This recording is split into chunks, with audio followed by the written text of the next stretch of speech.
And welcome to a new episode of Dynasty Mind. My name is Chris Chung. I am a staff writer for FakePigSkin.com.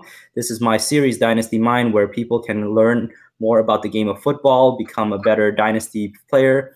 Tonight, I have a fantastic guest. This is someone that all of you on Twitter has recommended that he needs to be on my show, even though he might not be writing for a Dynasty perspective, but his information is very well related to the game that we so often love. Welcome, Brad Kelly. Welcome to the Dynasty Mind.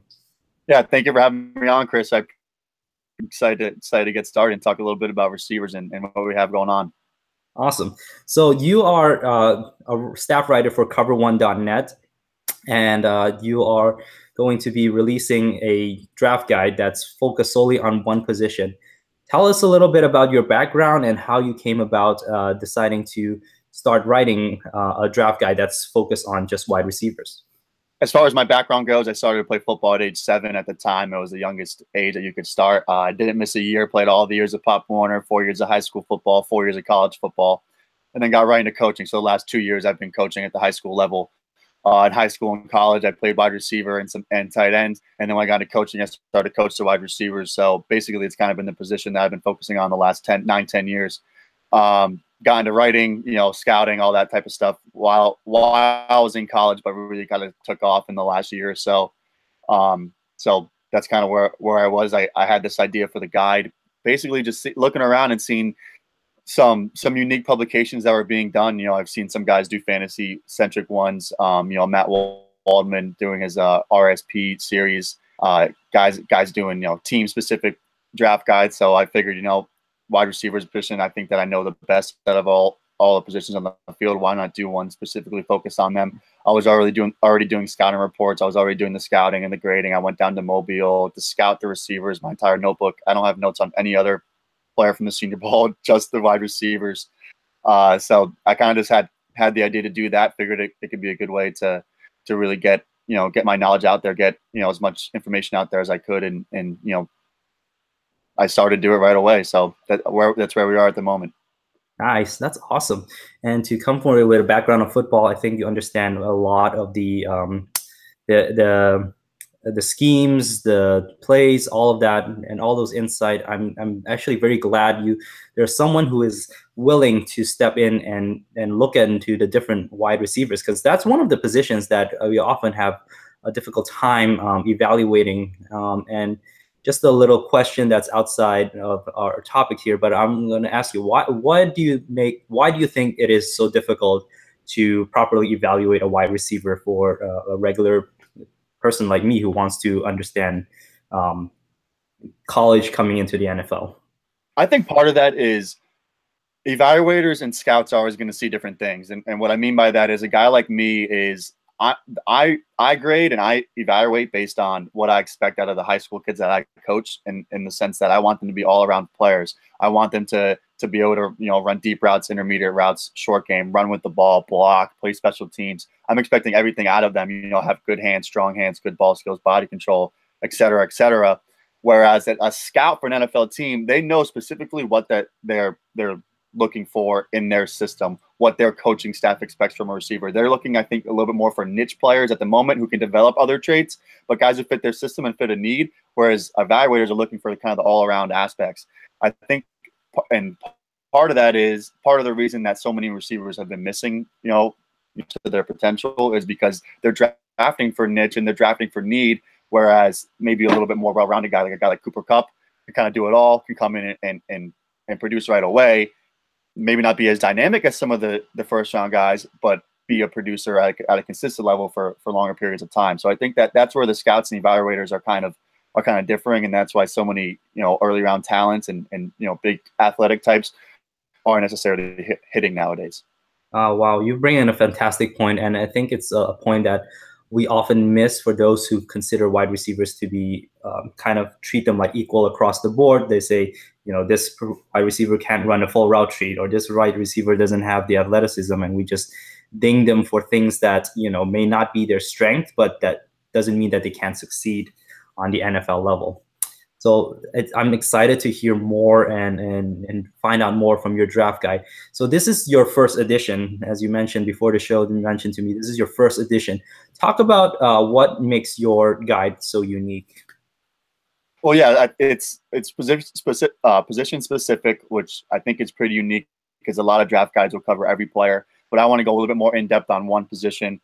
So I'm looking at the wide receivers and I'm doing scouting reports of the wide receivers. But I think what makes it even more unique than that is, I'm including relative athletic scores from relativeathleticscores.com into my athleticism. I'm not trying to judge their athleticism just based off what I see on film. I'm actually getting raw data and inputting that into my grading scale. Additionally, I'm including small school prospects to watch. I have 10 receivers right now. None of them came from the FBS. Some small school guys, and I guarantee you have not heard of some of them, but I think they're players who will be in NFL training camps. I'm doing like a best of the rest series. So guys, I have 39. I think I'm gonna have 39 scouting reports, and then I have another 15 guys who could maybe get drafted later, be priority free agents, and then additionally I'm doing tiered rankings, positional rankings within the receiver position. So the Z's will be ranked, the X's will be ranked, the slots will be ranked, and then the guys who I think could play like a move tight end type role, kind of like the Trey Burton role for the Eagles this past season, will also be ranked. They'll be tiered, and then there'll be an overall ranking. Additionally, I'm going to include an article about mental processing at the wide receiver position that I actually published today for cover1.net. And then lastly, there's going to be at least one game notes in there, so you can actually go back and read the notes I took on each specific play of a receiver. I've decided who I'm going to do, but you can kind of read what I wrote down for each play and kind of like see what I see. And then lastly, the best part about the guide, in my opinion, is my evaluation scale will be completely explained. Each trait will be completely explained, why I evaluate at the number that I do, and picture examples of what to look for in those traits. So it's pretty extensive, but that's kind of, if you want to at any time like go back and do my evaluation scale, evaluating using my scale and using the traits that I look for, you'll be able to do that. Awesome. It sounds like it's packed with a lot of information and a lot of useful information for people to. I think that's one of the harder parts about evaluation and writing it, putting it on paper, is for people to be able to see what you see and how you evaluate it. So this is a sample that you've posted on Twitter, and I get a chance to see it. And we have here a sample of Dylan Cantrell. Tell us a little bit about what are some of the features, what are some of the scores that you put in there? Right. So the combine notes is everything that he did at the combine. I've actually added the percentiles from mockdraftable.com underneath all of those, so you can look right across the line and see his percentiles compared to receivers. If you're interested in that and seeing where he is athletically, and then each spot on the left-hand side, each trait that I kind of look for is my broken up into categories. So you'll see the athleticism is a physical profile, and that's a scale that I use and that I explain. But a guy who's essentially 6'3", 226, he has pretty long arms, decent sized hands. He's going to have a pretty high physical profile score, and then his relative athletic score is very high. And then as you go down, you'll see what goes into route running, the traits I look for in route running, what goes into them at the catch point between their hands, ball skills, and body control, and then kind of leftover ones I just call intangibles as can they carry the ball, can they block, are they versatile? I think in today's game, the receiver position, you have to be versatile. You have to be able to play on the inside, on the outside, and that's a valuable piece because you can expose matchups for modern offensive corners in the NFL. And then additionally, there'll be positive and negative traits. If a guy's a little bit older, if he's it's a negative. If he's a little bit younger, it's a positive. If they can score touchdowns in the red zone, it's a positive. Are they effort players? Do they play special teams? All that type of stuff is in the positive and negative traits, and that goes in the grade a little bit. But yeah, it's pretty much, and then a quick summary of how they project at the next level and where they could find playing time early and what traits they can develop to become a more well-rounded serious player at the next level. This is very comprehensive, and I really like the way it's organized. It's very easy to read. You can read the combine scores, and then you have your own evaluation on the side, and then analysis on each of them, which I think you pulled a lot from the film, what you see, but also married that with the athleticism, with the scores, with data from various sources. So this is awesome. I can't wait to get my hands on one of your guides. And so when you develop this guide, who are your targeted audience in mind? Yeah, I guess it's basically anyone who wants to learn a little bit more about the receiver position or is interested in the way I evaluate. I don't necessarily think I'm the smartest wide receiver evaluator of all time or anything, but I know enough about the position that I think I could at least teach someone something about it. If maybe it's one thing they can pick up on, or traits that maybe they're missing, or traits just that I value, that I think are important to playing the position that I played, in college, and now that I coach at the high school level. So it's definitely that. It's, draft, and people are interested in the NFL draft. You're going to be able to see scouting reports, unbiased scouting reports on all these players. And then, guys who have an affinity for like the small school guys, the underdogs, have those covered too. And basically just, I think I can teach something, maybe one little thing to each new person that reads it, and hopefully we can all grow and, become better in the community. No, that's awesome. And certainly it would pique my interest for someone who wants to learn, who wants to understand, even though. So it would make a fantastic teaching tool, and then apply it to see this upcoming rookie class, which is a lot of wide receivers, to be honest. This is a very deep in talent, and maybe not all have the elite receivers that we want, or at least for fantasy owners, at least want from a guy like AJ Green or Julio, but it's not lacking in talent. And for certain, they fit a role, and they certainly can be viable and be ready to go for some of them. So for people like me who wants this guide, what do you think? How can I benefit the most from it, from reading your guide?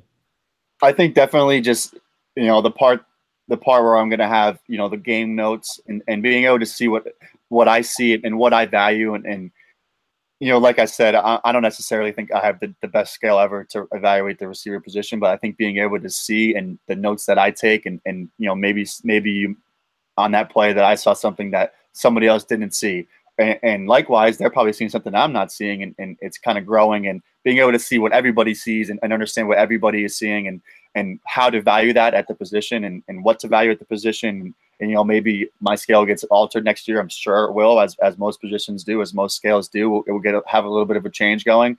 But at this point in time, I base it off my expectations of the players that I coach, the athletes I coach. So that's what my scale is at the moment. Maybe those expectations change. I'm sure they will. But this is what I am at. This is my scale at this point in time, and this is how I'm evaluating the players coming in the draft in this year. Awesome. And I'm pretty sure those are helpful for me to go back to the games to look into what you're seeing, and have a visual, and as well as something on the side. Now we have a little extra time, so I want to talk about something that I tweeted out or retweeted from you. You have Dante Pettis as your #1 wide receiver. Yep. It's rare. We have not heard anyone talk about him, but know that once you put something out there, it changes the landscape of fantasy, even in fantasy, because you're not the only one that has Dante Pettis. Our friend Matt Waldman also has Dante Pettis as his #1. Tell me what you see that puts him that high. Well, I would start with saying that as far as fantasy goes, landing spot is probably the most important thing when it comes to wide receivers. If a guy lands in Pittsburgh or New England or New Orleans, I'm probably going to say, production-wise, I would take him over a guy who lands in Cleveland. But that said, as far as projecting them to the next level, not knowing what team that they're going to be on right now, Pettis is my #1 receiver, because kind of how I've hinted at, he's an all-around player. He's one of the top 3 route runners in the class, in my opinion. He's very crafty. He's very nuanced in his stems, and he has clean breaks. He's an explosive athlete. Even going back to when he was in high school, he was the 8th best long jumper in the country at high school, with a 24'7" long jump. At the time, Adoree Jackson was 4th best in the country. He only had Pettis by like 2 inches. So I'm essentially going to equate his explosiveness to Adoree Jackson's explosiveness, and we know Adoree Jackson is athletic. So additionally, he's very flexible in his routes. He's really able to open up his hips in a start-stop basis. I think he runs the best like hitches and comebacks in the class. And he has soft hands. He only has 4 drops over the last 2 years. His drop rate is less than 4%. It's a shade over 3%, very low. He has great body control stemming from his loose hips. He's extending for the ball almost all the time. He kind of shies away from him when he goes over the middle, but overall, he has very good ball skills, and then he's a very elusive ball carrier. He's a very dynamic ball carrier. He's very slippery. He has great contact balance. He's a high effort player, so his blocking not necessarily has the best technique, and he's a little slim, so he can get knocked around a little bit. But his effort is there. His effort is there, and it gets the job done a lot of the time. And I think as he bulks up, it'll become more of a strength because his effort is there. He's obviously very versatile. He's lined up inside, he's lined up outside. He's scored touchdowns running seam routes from the H-back. And additionally, he's probably the best punt return prospect we've ever seen. 9 punt return touchdowns in college. NCAA record, more than Deion Sanders, more than Deshaun Jackson, more than Adoree Jackson, more than Peter Warrick, you name them, more punt return touchdowns Dante Pettis has than them. So I think that he's just the all-around player. He's not really missing anything. He's a little bit slightly built. I think he needs to add maybe 9 pounds to his frame, kind of fill out a 195 and the same size as what Stephon Diggs is, and kind of go from there. I project him as a Jeremy Maclin type player at the next level. So he's my wide receiver 1. Awesome. Wow. That's a lot of great points. And 9 pounds definitely is something that he might not gain in his rookie year, but for sure, year 2, year 3, he's going to be able to put those on. Brad, thank you so much for joining me on Dynasty Mind. I am very excited to see your draft guide release, your wide receiver draft guide. I hope our viewers will be too. Tell us when do you plan to release it? How can people get access to it, and how much does it cost? So currently it's $8 to pre-order. As soon as I release it, it'll go up to $10. So if you want to save the $2, go order it now. You can find the link in my pinned tweet on Twitter at BradKelly17. That's KELLY17, the pinned tweet. It's through PayPal. You have to click chip in to buy it. Once it's released, which I'm aiming for Sunday or Monday, it's kind of just depending on how quickly that I finish it. And, I'm obviously going to read through the entire thing, which will probably take like a whole day. I think it's going to be like over 70 pages. So hopefully Sunday or Monday. I'm going to probably say on the safe side Monday. It'll be 10 days before the draft. It'll be the 16th. Draft is the 26th. So you'll have, time to digest it, read it, and, maybe even go back after the draft. So the pinned tweet on my profile has the link through PayPal, and it'll be $10 if you wait and you don't pre-order it. It'll be $10 once it's released. Well, I'm really glad I got to get you on the show for tonight, so people will know that they have tonight, tomorrow, maybe Sunday to get that $8. Guys, just skip 2 Starbucks drinks and you already got the guide itself, which is fantastic. So you'll also find the link to the pre-order in the description of this video, as well as on the tweets that I'll be sending out. So thank you so much, Brad. This is another episode of Dynasty Mind. You can find me on Twitter at FFDynasty101. If you have more questions about this guide, you can always contact Brad. You can contact me, and I'll lead you to Brad. And thanks again so much for hanging out with me tonight. Yeah, of course, man. Thank you for having me on. I really appreciate it.